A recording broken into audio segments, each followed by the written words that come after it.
Patay sa buy-bust operation ang isang hininalang tulak ng droga sa Antipolo. Sa Bataan naman, patay rin ang isang hindi pa nakikilalang lalaki matapos umanong takasan ng isang police checkpoint. Maaksyon si Hensel Kiling.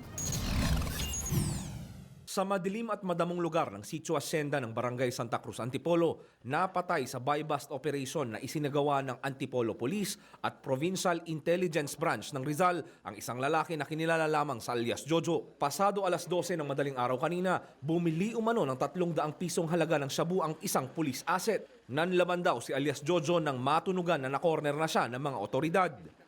Nung nakabili na po yung police asset natin ng worth 300 pesos ng shabu, nung papunta na po yung mga natin, huhuli na ang mga pulis, bigla na lang pong bumunot ng baril yung ating suspect, kaya doon na po nangyari yung nagkaputukan po sila. Na-recover mula sa sospek ang isang baril, mga basyo ng bala, pera at 2 sachet ng hinihinalang shabu. May sketch din ng di pa malamang lugar at litrato ng isang lalaki ang nasa wallet nito. Inaalam pa ng Antipolo Police kung posibleng hired gunman din si alias Jojo. Sinubukan naman takasan ng 2 lalaking sakay ng motorsiklo ang police checkpoint sa bahaging ito ng Roman Highway, Barangay Alauli sa Pilar, Bataan kagabi.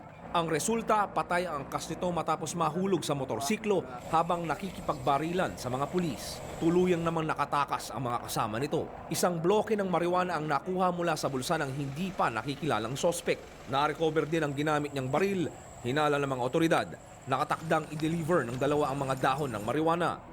Ngayong Hulyo, pang-11 na ang lalaking ito sa mga napapatay dahil sa umano'y panlalaban sa mga drug operation ng mga pulis sa nasabing bayan.